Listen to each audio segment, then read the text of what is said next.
Yes, friends, let us proceed with our own classes again.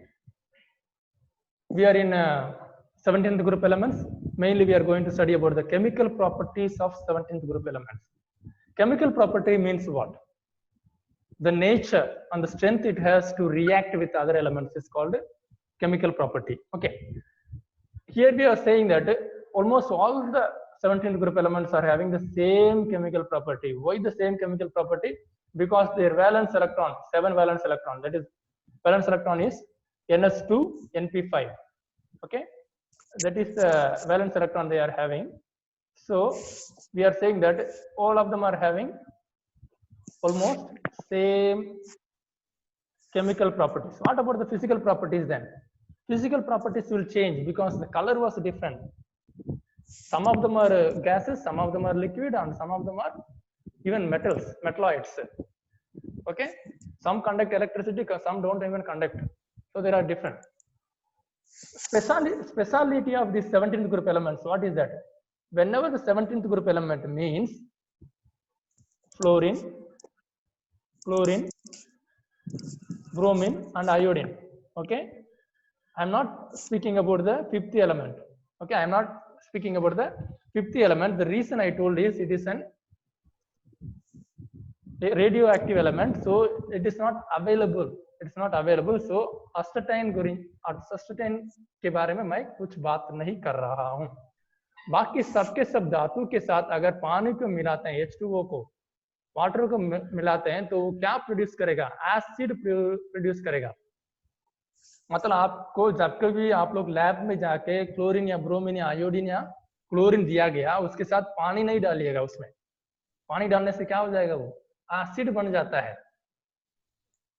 Acid बनना मतलब क्या है? whenever when you dissolve a solute मतलब पदार्थ, धातु, when you dissolve a solute in a solvent and the solute produces cations related to the solvent. मतलब पानी में क्या है? कैटायन क्या है? H+, आनियन क्या है? OH-.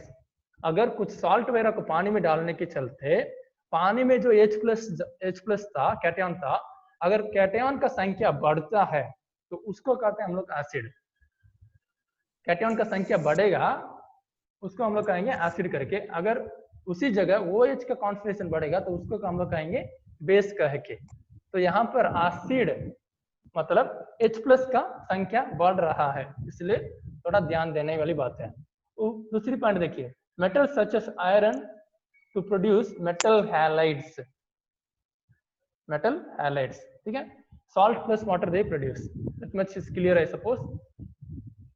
Then the next one is the halogens exist as diatomic molecules.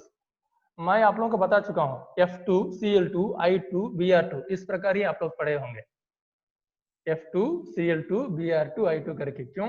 Diatomic मतलब क्या है ब्रदर? इसके लिए भी फ्लोरीन, एक फ्लोरीन के लिए एक इलेक्ट्रॉन चाहिए और दूसरा फ्लोरीन के लिए भी एक इलेक्ट्रॉन चाहिए.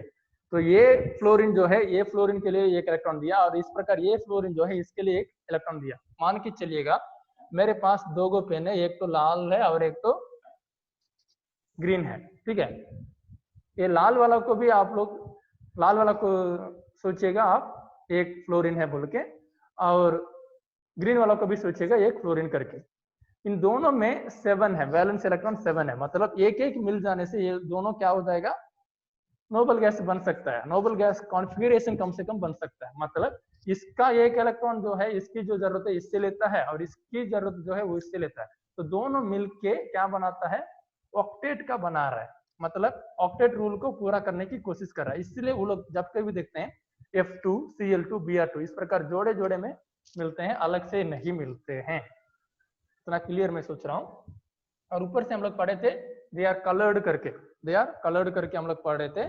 उसमें फ्लोरीन क्या कलर है बोल के मैं बताया था आप लोगों को.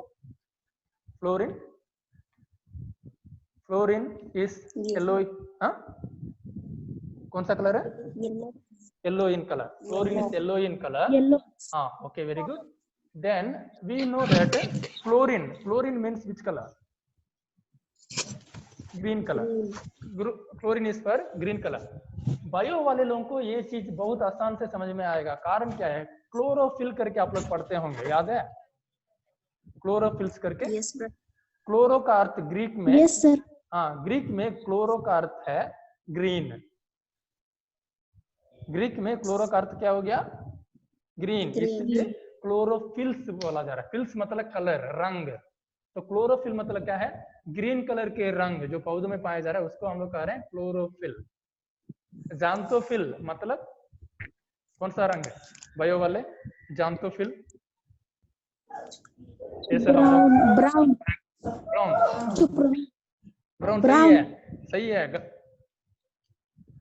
हाँ ब्राउन कलर सही है जांतोफिल का।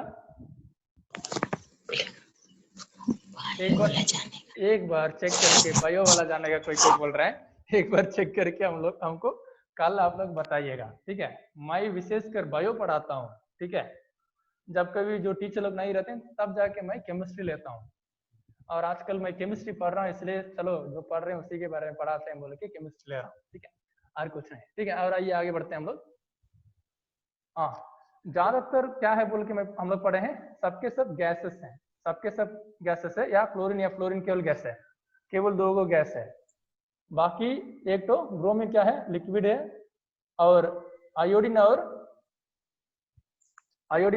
एसिटेन क्या है, वो दोनों सॉलिड है। इसमें एसिटेन जो है वो मेटलॉइड है और रेडियो एक्टिव है। Chemical properties, they are very reactive non metals, सही है ना, मेटल नहीं है उसमें, एक भी मेटल नहीं है, they are very reactive non metals, ठीक है। Reactivity decreases down the group, सही तो है, क्योंकि जैसे साइज बढ़ता जाता है रिएक्टिविटी कम होता जाता है। जो मोटा आदमी को आप लोग सोचिएगा, शायद वो आदमी 200 किलोग्राम का है, 2 क्विंटल का आदमी है सोचिए, उसके साथ अगर 50 किलो का आदमी, उसी के एज वाला 50 किलो आदमी के साथ दौड़ने बोलेंगे तो कौन पहले आएगा, दौड़ में कौन पहले आएगा? 50 किलो वाला आदमी, 50 किलो वाला आदमी पहले दौड़ के पहुंच जाएगा। कारण क्या है भाई? क्योंकि वजन उतना नहीं है, उसका वजन उतना नहीं है, ये कारण नहीं है, ये कारण नहीं है। इसको शरीर को उठाने की जो क्षमता जो है, उसकी एनर्जी जो है उसकी कम चाहिए, लेकिन मोटा आदमी को अपना शरीर को धरती से उठाने की जो एनर्जी है ना वो ज्यादा हो जाएगा। क्यों? ग्रेविटेशनल पुल जो है वो ज्यादा रहता है मोटा आदमी लोगों के लिए, ठीक है। ग्रेविटेशनल पुल जो है वो ज्यादा रहता है, जिसके चलते मोटा आदमी जल्दी नहीं पहुंच पाता है, लेकिन तो पतला आदमी है जो जल्दी पहुंच जाएगा। वही चीज को अगर पर्वत के ऊपर खड़े होने के बाद मोटा आदमी और पतला आदमी दोनों को नीचे उतरने बोलेंगे या कुंडराते हुए नीचे तक आने बोलेंगे तो कौन पहले पहुंचेगा? पतला वाला, मोटा वाला पहुंचेगा यहाँ जी। क्यों? गिर जाएगा, हाँ जितना गिर जाएगा जरूर, लेकिन पहुंचेगा कौन पहले? मोटा वाला। जैसे हम लोग बोला जाता है ना, ज्यादा वजन वाला चीज और हल्का वाला चीज दोनों को हवा में फेंको, कौन वाला नीचे पहले आएगा? वजन वाला। क्यों आ रहा है? क्योंकि उसका ग्रेविटेशनल पुल जो है वो ज्यादा है, उसका मोलिकुलर मास जो है ज्यादा है उस परिस्थिति में, ठीक है। उसको थोड़ा ध्यान देंगे। हाँ, they form ionic compounds with metals or covalent compounds with other non metals। Ionic compounds बनाएगा मेटल के साथ। क्यों? मेटल जो है पॉजिटिव चार्ज में रहता है, मतलब देता है, मेटल जो है देता है, हैलोजन जो लेता है, इसलिए लेने वाला का चार्ज रहता है माइनस, मेटल जो देता है उसका रहता है पॉजिटिव चार्ज। पॉजिटिव चार्ज और नेगेटिव चार्ज मतलब कैटायन और आयन दोनों मिलके बॉन्ड बनाएगा, तो उसको करें हम लोग आयोनिक कंपाउंड्स। कोवलेंट बॉन्ड का मतलब क्या हो गया? मेरा वैलेंस में एक इलेक्ट्रॉन पेयर नहीं है और तुम्हारा वैलेंस में भी एक इलेक्ट्रॉन पेयर नहीं है, वो दोनों मिलके बना रहा है, तो उसको कह रहे हैं कोवलेंट कंपाउंड। तो मेटल के साथ वो रिएक्शन करेगा तो आयोनिक कंपाउंड बनाएगा। वही चीज अगर नॉन मेटल के साथ करता है मतलब कोवलेंट बॉन्ड बनाएगा। मतलब फ्लोरीन और फ्लोरीन के बीच में जो बॉन्ड जो है उसको मैं कहता हूं कोवलेंट बॉन्ड। फ्लोरीन भी नॉन मेटल है और एक फ्लोरीन भी नॉन मेटल है, इसलिए उनके बीच में जो बॉन्ड रहता है उसको हम लोग कहते हैं नॉन मेटल करके। लेकिन फ्लोरीन और कुछ KMnO4 को देखिएगा तो KMnO4 का KCl का देखिएगा तो पोटासियम क्लोराइड का, पोटासियम जो है मेटल है, यहाँ पर क्लोरीन जो है नॉन मेटल है। इन दोनों के बीच में जो बॉन्ड जो है उसको कहते हैं हम लोग आयोनिक बॉन्ड या आयोनिक कंपाउंड कहते हैं। Reactivity decreases down the group as the atomic radius increases। Okay, ये तो आप लोगों को पता है। अनोमलस बिहेवियर ऑफ फ्लोरीन, मैं जब कहीं मैं आप लोगों को पढ़ा रहा हूँ अनोमलस बिहेवियर में आके ही छोड़ रहा हूँ, अनोमलस बिहेवियर में आके ही छोड़ रहा हूँ। क्यों? अनोमलस बिहेवियर तीन चीजों को आप लोगों को विशेष कर पूछा जाएगा, वो है नाइट्रोजन, ऑक्सीजन और फ्लोरीन। ये तीनों को पूछा जाएगा। क्यों? वो केवल है 2p में आएगा, 2p में, बाकी सबके सब 3d भी है, जिसके चलते नहीं पूछा जाएगा। यहाँ पर देखिए साइज क्या है, छोटा सा है ब्रदर। इसको कितनी बार पढ़ाएंगे ब्रदर? बार बार। और हाईएस्ट इलेक्ट्रोनेगेटिविटी तो जो भी ऊपर वाला में है सबके सब हाईएस्ट इलेक्ट्रोनेगेटिविटी जो है बाकी ग्रुपों में कंपेयर करने से ज्यादा रहता है। लो बॉन्ड डिसोसिएशन एंथैल्पी, मतलब डिसोसिएट मतलब बॉन्ड तोड़ने का क्षमता, बॉन्ड तोड़ने की क्षमता जो है वो लो बॉन्ड डिसोसिएशन। लो मतलब कम, बहुत कम मात्रा में बॉन्ड को तुम तोड़ सकते हो, मतलब बॉन्ड को तोड़ने के लिए तुमको ज्यादा से ज्यादा एनर्जी चाहिए, इसलिए उसको कहते हैं आयनाइजेशन एंथैल्पी ज्यादा है बोल के हम लोग पढ़े हैं। और हम लोग क्या पढ़े थे? Absence of d orbitals in the valence shell, इसको हम लोग पढ़ चुके हैं। तो जब कभी आप लोगों को अनोमलस बिहेवियर बोल के पूछा गया, आंख बंद करके लिखने वाली चीज तीन तो है। पहला है स्मॉल साइज, इलेक्ट्रोनेगेटिविटी ज्यादा है, डी सबसेल नहीं है। ये तीनों को आंख बंद करके तीनों या चारों या पांचों में लिख सकते हैं। पी ब्लॉक एलिमेंट के ब्रोमीन, बोरान, कार्बन, वो सब हो गया ना, कार्बन, नाइट्रोजन, ऑक्सीजन, तो सब के सब में लिख सकते हैं आप लोग ये 3 पॉइंट। अनोमलस बिहेवियर करके आपको 4 पॉइंट केवल पूछा जाएगा, उसके लिए आप लोगों को 2 मार्क दिया जाएगा। वो 2 मार्क में आंख बंद करके लिखने के लिए 3 मैं बता चुका हूँ, 3 तो। और पी पाई बॉन्ड केवल बनाएगा, 4 तो हो गया, आंख बंद करके लिख सकते हैं, कंटेस्ट करने की कोई जरूरत नहीं है। Okay, next, it is the most reactive of all halogens, it shows oxidation state of -1। मैं बताया था फ्लोरीन केवल -1 दिखाएगा, बाकी सबके सब बदलेगा बोल के, उसको याद रखेंगे। नेक्स्ट, यहाँ पर देखिएगा, some properties of inter halogen compounds are given in table. Inter halogen मतलब क्या है? हैलोजन और हैलोजन के बीच में जो बॉन्ड बनाता है उसको हम लोग कह रहे हैं इंटर हैलोजन।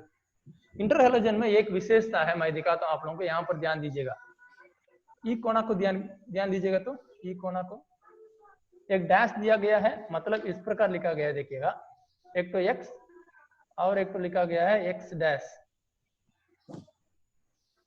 है ना, एक तो x लिखा हुआ है और एक तो x डैश लिखा हुआ है। x डैश जो है वो है हाईएस्ट इलेक्ट्रोनेगेटिव एलिमेंट। क्या है वो? Highest electronegative element. और x जो है साधारण सिंपल हैलोजन है, साधारण सिंपल हैलोजन है।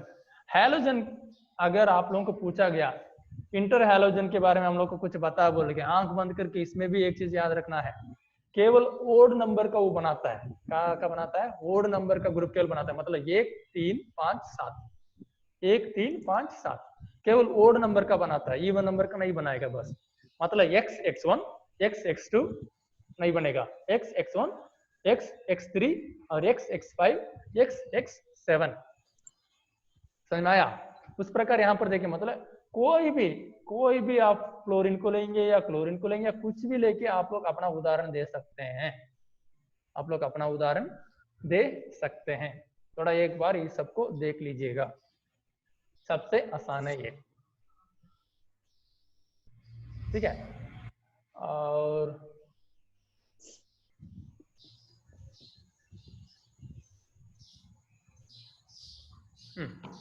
ये रहा आप लोगों का कार्बन, नाइट्रोजन और ऑक्सीजन और फ्लोरीन का इलेक्ट्रोनेगेटिविटी क्यों है बोल के सिंपल में मैं बता चुका हूं। इतना केवल आप लोग जानेंगे तो आप लोग एक 2 मार्क क्वेश्चन आराम से लिख सकते हैं फाइनल एग्जाम में। कार्बन हो गया आप लोगों का 11th क्लास का, उसको छोड़ दीजिए, बाकी तीनों को आप लोग जान गए, मतलब आप आराम से एक 2 मार्क क्वेश्चन लिख सकते हैं। वो क्या है? Nitrogen is a triple bonded unreactive gas, it is very different from other group 5 elements which are reactive solids. Nitrogen केवल उसमें गैस था, बाकी सबके सब सॉलिड था।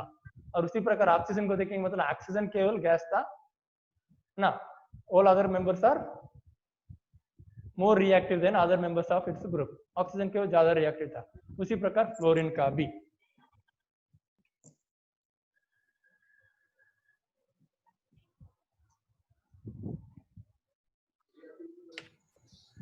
Thank you.